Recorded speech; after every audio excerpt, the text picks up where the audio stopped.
भाइयों बहनों, खड़े होकर के तालियां बजाइए, जोर से तालियां बजाइए। उत्तर प्रदेश विधानसभा चुनाव 2022 के लिए बीजेपी ने 107 उम्मीदवारों के नामों की पहली लिस्ट जारी की है।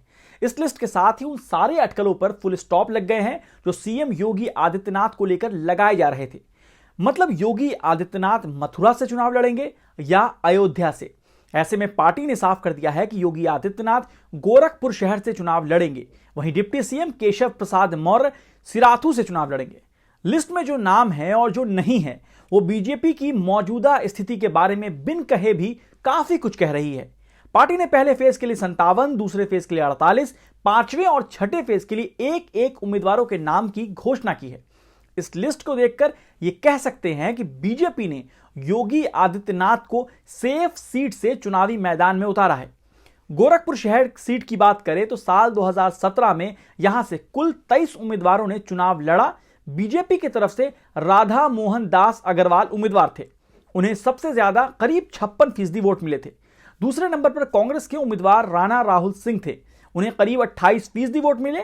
तीसरे नंबर पर बीएसपी के जनार्दन चौधरी थे, जिन्हें करीब 11% वोट मिले थे।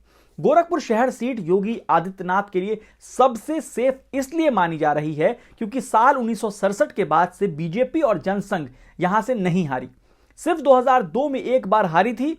हार अखिल भारतीय हिंदू महासभा के हाथों हुई थी, जिसको योगी आदित्यनाथ का बैकअप था। तब महासभा के उम्मीदवार डॉक्टर राधा मोहन दास अग्रवाल थे, जिन्हें करीब 39% वोट, और बीजेपी उम्मीदवार शिव प्रताप शुक्ला को 14% वोट मिले थे। ये तीसरे नंबर पर थे। योगी आदित्यनाथ तब गोरखपुर के सांसद थे। योगी आदित्यनाथ को मथुरा या अयोध्या की बजाय गोरखपुर से टिकट देने के पीछे एक बड़ी वजह हो सकती है कि पार्टी को लगता है कि इससे पूर्वी यूपी में फायदा मिल सकता है। यहां बीजेपी को समाजवादी पार्टी से कड़ी चुनौती मिल रही है। एक ऐसा क्षेत्र भी है जहां पश्चिमी यूपी की तुलना में सांप्रदायिक ध्रुवीकरण कम है और जाति विभाजन ज्यादा। बीजेपी के ऐलान के बाद समाजवादी पार्टी के अध्यक्ष और पूर्व मुख्यमंत्री अखिलेश यादव ने चुटकी लेते हुए कहा कि कभी कहते थे मथुरा से लड़ेंगे, कभी अयोध्या से, तो कभी प्रयागराज से लड़ने की बात करते थे। मुझे इस बात की खुशी है कि बीजेपी ने उन्हें अपने घर भेज दिया। अब मुझे लगता है कि गोरखपुर में ही उन्हें रहना पड़ेगा, अब वहां से वापस आने की जरूरत नहीं है। वहीं डिप्टी सीएम केशव प्रसाद मौर्य को सिराथू विधानसभा सीट से टिकट दिया गया है।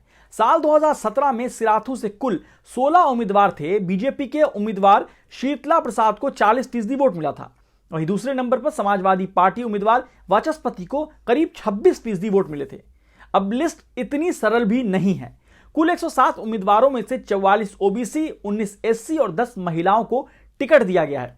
83 मौजूदा विधायकों में से 63 को दोबारा टिकट दिया गया, यानी 20 से अधिक विधायकों का टिकट कटा है। मतलब जो पार्टी बहुत बड़े बड़े दावे कर रही है उसे अपने विधायकों के काम पर भरोसा नहीं है और एंटी इनकम्बेंसी फैक्टर को कम करने के लिए उसे इतनी ज्यादा संख्या में टिकट काटने पड़ रहे हैं। टिकट कटने वाले विधायकों में से खोरगढ़ से महेश गोयल, इलमातपुर से राम प्रताप सिंह, आगरा ग्रामीण से हेमलता दिवाकर, फतेहपुर सीकरी से चौधरी उदय भान सिंह, फतेहाबाद से जितेंद्र वर्मा, अमरोहा से संगीता चौहान, सिवाल खास से जितेंद्र सतवाई शामिल हैं। तो बाकी खबरों के लिए आप देखते रहिए द क्विंट और क्विंट हिंदी।